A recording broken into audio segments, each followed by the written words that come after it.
Hi, Coach Arns here.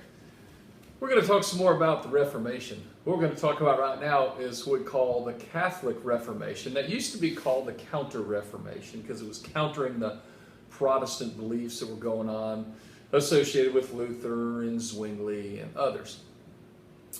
Now, the Catholic Church eventually figured out that they had some problems. You can't go around your whole life have all kind of people complaining about you and not think that you have some kind of a problem. So there were a couple of popes that were progressive at that time, and they started to examine church practices.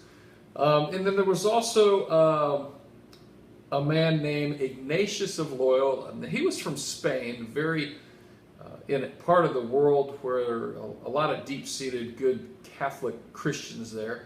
And Ignatius, after he grew up, he studied the Bible quite a bit. And then what he wanted to do was gather people around him that wanted to further the Catholic faith in its traditional and truest sense with the good tradition, the good Christian Catholic tradition.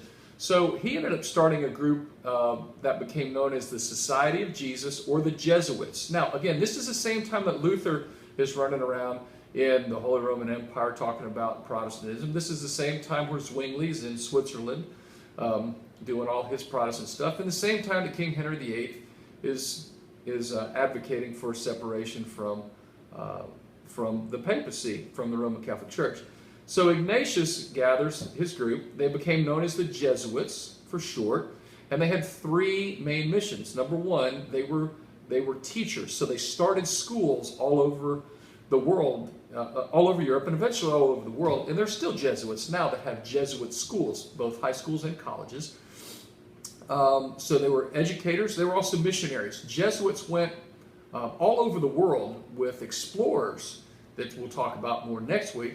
They went all over the world to convert non-Christians to Catholicism. So they spread the word of Jesus to people who had never, ever heard of God or Jesus before in parts of the world where there was exploration going on. So let's get back to these two popes, Pope Paul III and Pope Paul IV.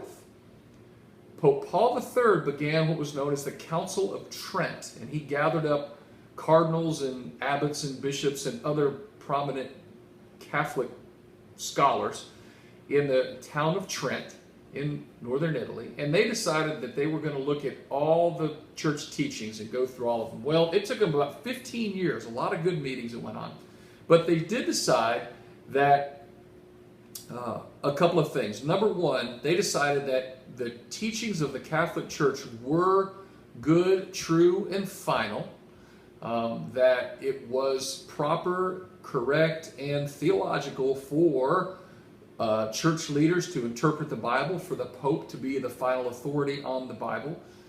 That they decided. They also decided that indulgences were not necessary. Remember, that was the big complaint, was the selling of indulgences. So they did kind of withdraw that idea that paying indulgences is something that got you to heaven. So, but they also, the Council of Trent, the other thing they said with the Council of Trent was that it was important to have good works. It wasn't just faith alone that got you to heaven. You had to have good works. So that was really a real against what Luther was saying. Remember, Luther was all about faith and not about works. So the Catholics had their wonderful Reformation, and that did well for them with the Council of Trent.